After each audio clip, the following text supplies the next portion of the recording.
नमो नमः। छात्रों, आज हम समास प्रकरण के अंतर्गत समास के एक एक भेद को समझने का प्रयास करेंगे। इससे पूर्व हमने समास शब्द का अर्थ, समास की परिभाषा, सामासिक शब्द या समस्त पद किसे कहते हैं, समास विग्रह क्या होता है, इसको समझा है। और इसके साथ ही हमने समास के भेदों को समझने का प्रयास किया था। बच्चों, आज हम समास के भेद को समझने का प्रयास करेंगे। और इससे पूर्व हम समझते हैं कि समासों की संक्षिप्त पहचान कैसे की जाती है, वह इस पद्य के माध्यम से हम समझने का प्रयास करते हैं। चकार बाहुलो द्वंद्वः सः चासो कर्मधार्यः यस्य ईशाम बहुब्री शेष तत्पुरुष स्मृत। अर्थात चकार बाहुल्यो द्वंद्व, जिसमें चकार चा की बाहुलता हो वह द्वंद्व है। चाशो कर्मधार्य, चाशो च अशो जिसमें हो वह कर्मधार्य है। यस्य एषाम बहुब्री, जिस समासों में यस्य हो वह बहुब्री। शेष तत्पुरुष स्मृतः, और शेष सभी में तत्पुरुष समास मानना चाहिए।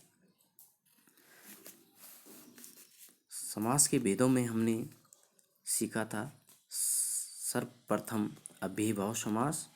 तो अव्ययीभाव समास की परिभाषा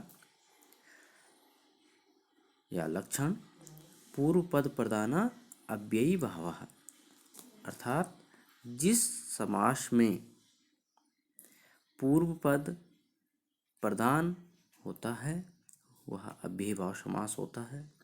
और इसमें हमने सीखा है कि समास में दो पद होते हैं, जैसे हमने यहाँ सीखा था समस्त पद, समास विग्रह और समास। जैसे राजपुरुषः ये समस्त पद है, जिसे सामासिक पद भी कहते हैं।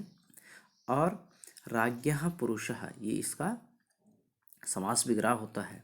और इसमें राज्ञः शब्द पूर्व पद होता है और पुरुषः यह जो है उत्तर पद होता है। तो जिस समास में पूर्व माने पहले वाला पद प्रधान होता है वह अव्ययीभाव समास होता है। यदि समस्त पद के पूर्व पद में अव्यय हो और उसके साथ किसी अन्य पद का समास किया जाए तो उस समास का नाम अव्ययीभाव होता है। यह समस्त पद क्रिया विशेषण होकर अव्यय के रूप में प्रयुक्त होता है। जैसे इसके कुछ उदाहरण हम देख लेते हैं। यहाँ पर है समस्त पद, समास विग्रह और उसका अर्थ। तो उदाहरण देख लीजिए।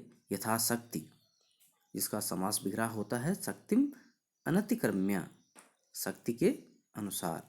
प्रतिदिनम सामासिक पद है और इसका समास विग्रह होता है दिनम दिनम प्रति, अर्थात प्रतिदिन, इसका हिंदी अर्थ होता है। अनुविष्णु, विष्णु पश्चात, विष्णु के पीछे। इसी प्रकार समस्त पद हैं। उपकुलम, और इस का समास विग्रह होता है कुलस्य समीपम, अर्थात कुल के समीप। अहि हिमालय, हिमालय पर्यंतम, हिमालय तक। धन्यवाद।